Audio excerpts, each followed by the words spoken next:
हिंदू धर्म में मुख्य रूप से 3 योग की बात कही गई है।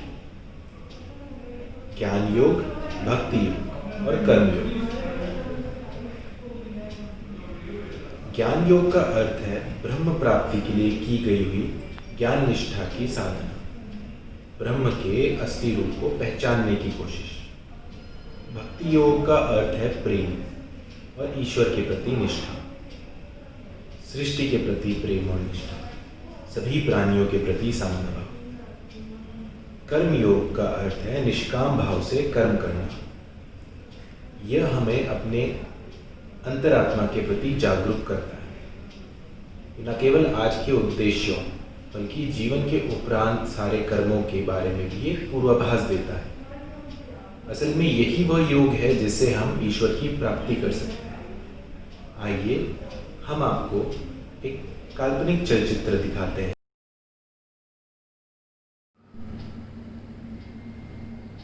यार, ये कितना सारा काम बाकी है। ऑडिटर का भी पता नहीं सही रिपोर्ट देगा या नहीं। अभी तो कोई समझता भी नहीं है कि हम कितनी मेहनत कर रहे हैं। कब खत्म होगा?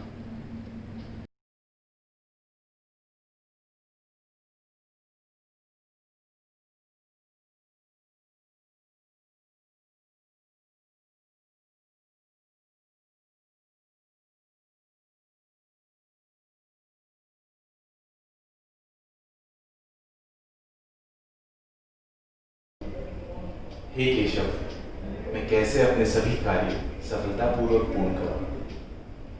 हे वत्स, तुम केवल अपना कर्म करो। यदि तुम सफल हुए तुम तो शांति पाओगे, यदि असफल हुए तुम तो भी प्रयास करने पर शांति पाओगे। इसीलिए सफलता असफलता दोनों को समान समझो और केवल अपना कर्म करो, क्योंकि यही तुम्हारा कर्तव्य है और एक सीए का धर्म है। परंतु पार्थ, ये सब कार्य करके भी अगर कोई हमारी कद्र ना करे तो ये करने का क्या लाभ? लाभ हानि दोनों ही सापेक्ष शब्द हैं। आयुष, मुझे मालूम है तुम्हें मशहूर होने की कोई लालसा नहीं, इसीलिए लाभ हानि, सुख दुख, सफलता असफलता से ऊपर उठो। मुझे तो इसमें अब भी कोई तर्क नजर नहीं आ रहा पार्थ। आयुष, अगर तुम इसे व्यवहारिक कर्म की दृष्टि से भी अपने कर्म के विषय पर निर्णय लोगे तुम तो भी इसी नतीजे पर पहुंचोगे कि तुम्हारे लिए ये कार्य करना कितना आवश्यक है।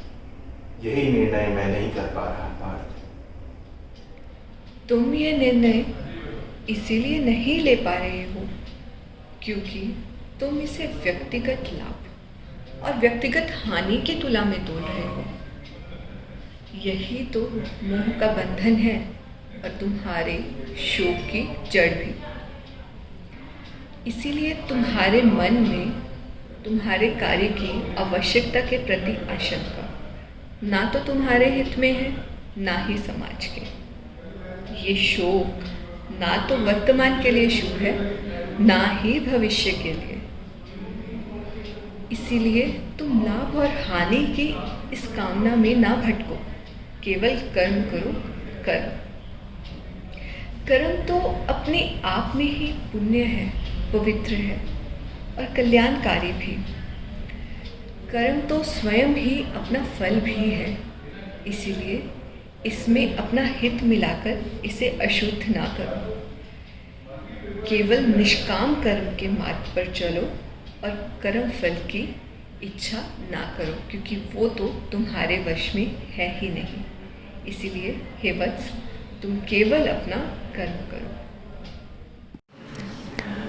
कर्मण्येवाधिकारस्ते मा फलेषु कदाचन मा कर्मे फल हेतुर्भुर्मा ते संगोस्त्वा कर्मणि। धन्यवाद केशव। क्या मैं आपसे और एक बात पूछूं? तुम्हारी शादी भी जल्द ही हो जाएगी। नहीं नहीं केशव, ऐसी कोई जल्दबाजी नहीं है। मैं आपसे ये पूछ रहा था कि आपका स्वरूप मेरी दोस्त संजली जैसा क्यों है? क्योंकि मैं भी तो तुम्हारा दोस्त ही हूँ।